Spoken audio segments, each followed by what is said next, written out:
มาส่งถึงพี่น้องผู้ปันแห้งเสียงขาวเขาธรรมดาเสียงอยู่ข่าววันมาได้ตกในอยู่ในวันที่18เดือนธันวาคมปี2026ในทะเลข่าวเลยยิบตั้ง2หัวข้อข่าวเสติมาต่างถึงนี้พี่น้องผู้ปันแห้งเขากว่าอยู่ข่าวหัวข้อข่าวที่1อิสราเอลและเลบานอนตกลงกันตากึดบางตึก10วันหัวข้อข่าวที่2ศึกมันค่ายของซานซูจีออกขวาก10ครั้งคือเคลื่อนไหวในข่าววันด้านสุดในข่าววันกันกว่าทำด้วยหัวข้อข่าวที่1เตรียมต่างไว้ว่า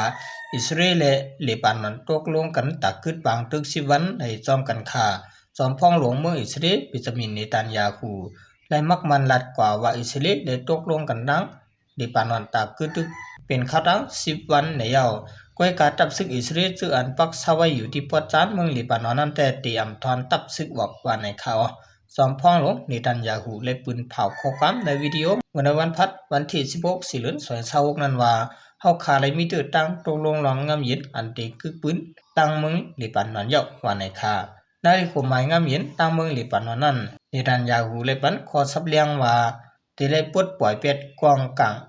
ตับซุมฮิตปุรออันอิหร่านจอยเทียมนั้นในข่าวหรือฉะนั้นก็จอมซึ่งอเมริกันตอนนี้ทรัมป์ได้ลัดเน็ตซุ่มสื่อข่าวว่าเนตันยาฮูและจอมพ่อหลวงเมืองเลบานอนโจเซฟเออุนได้ทบกันที่เฮือนหอขาวในข่าวดัง1-2 วงในข่าวเมื่อในข่าวเลลาตัวเขาตั้ง2ก็ยาวเขาได้กึดซึกกันนั้นซุ่มฮิตปุรอก็เขาป้าไว้ในทรัมป์ลัดกว่ายาวสืบลัดว่าเมืองเลบานอนเตปินก็เอาปูนพรลองซุ่มฮิตปุรอในยาว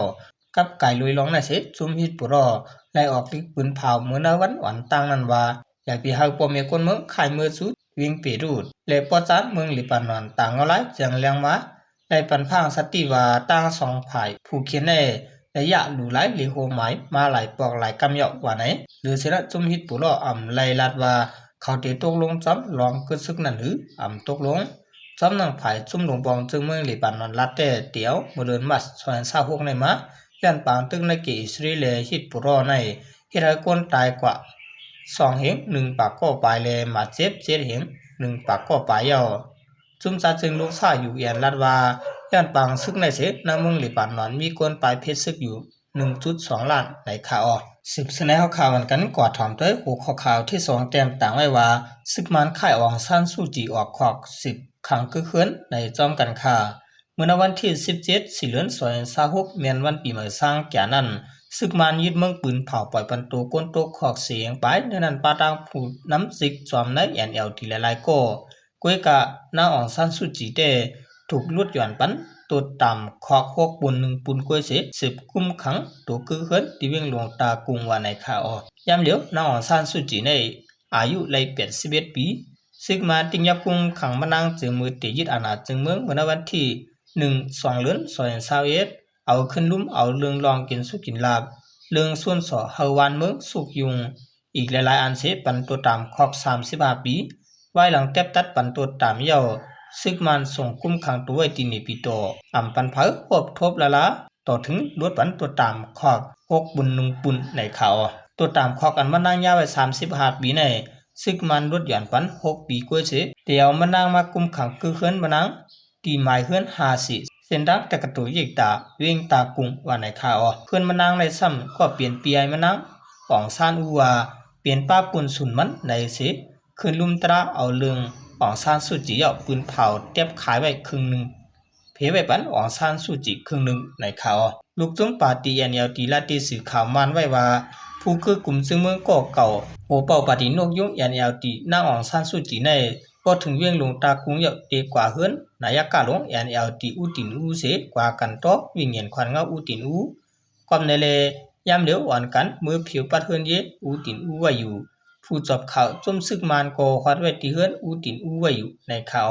อันซึกมานปล่อยบันก้นตกคอกในวันปีเมื่อสร้างจานั้นในลูกจุ้ม NLD ป้าป่น10ก่อนั้นป้าผู้นังจึงอูวินเถงจอมจึงกับอูวินมินเลจอมพ่องหลวง4ก่อในข่าวจอมจึงเก่าอูวินมินก็ซึ่งมันเอาเรื่องเปียดเรื่องเสปันตัวตามคอก14ปีเอากว่ากุ้มขังไว้ที่คอกหลวงตองงูว่าในข่าลูกที่คอกหลวงตองงูเสซึ่งมันเอารถกาบเหล็ก2ลำเอาห่มลมเสส่งโตจอมจึงเก่าฮอดถึงตีเวียงหลวงตากุงเย่าไหนคนในจุ้มป่าตีนกเลี้ยงNLDปืนเผาไว้ดังไหนคนตกขอกเสนอซึ่งมันจะลงลายมือรวยปักเบิง401ว่า ตีอำเฮ็ดผิดในแทงสังว่าเฮ็ดผิดหนังในจึงตีถูกติ้งยับขังคอกขึ้นเสตีญาติตัวตามเมื่อย่อมกะตัวตามเก่าๆถูกปลดปล่อยปานนั้นก็ตีเลยหับขึ้นว่าไหนกวยการน่าลุกจุ่มเอลตีเตลัดว่าจอมจึงอูวินมินอ่ำย่ำลงลายมือกวยกาภายตั้งคอกลงตรองหูแต่ปืนภาวะอูวินมินป่นตัวตามคอกโดยปักเบิง401ว่าในคาออในข้อปืนเผาซึกมานปลดปล่อยวันโกนตัวคอกนั้นป้าไว้ว่าควรซื้อญาติตัวตามซึ่งนั้นลดหย่อนปันเฮาเป็นตัวคอกต่อสู้ควรซื้อตัวคอกต่อสู้นั้นลดหย่อนปันเฮาเป็นตัวตามคอก40ปีควรซื้อทบตัวตามคอก40ปีปลายนั้นซ้ำลดหย่อนปันเฮาเป็น40ปีลงเตอจะมีตัวตามคอก40ปีลงเตอนั้นซ้ำลดหย่อนปันตัวตามคอก6ปุ่น1ปุ่นวันในข่าวอยู่ที่จุ่มเจอแถมควรตัวคอกการเมืองเขาปืนเผาไว้แต่ซึกมาในตั้งแต่ยึดอาณาจึงเมืองมาตรวจถึงวันเมื่อในติ้งยาไว้คนเหตุการณ์เมืองเสกขังคอก20,000ก็ไปกุยกะในวันเมื่อในคนตัวขอกการเมืองเจอป่นตัวตามขอกยังไปมี1ครึ่งวันในข่าวแต่เรียกว่าในของสั้นสุจีเนี่ยก็มันป่วนติดขอกไว้ในขนอนเรื่องสุดมาขอบใจอย่านำถึงพี่น้องเขาเจริญเป็นผู้แต้มข่าวและผู้ทำข่าวเขาตามหมดตามเสียงอยู่ข่าวมาสูงตาเสียงข่า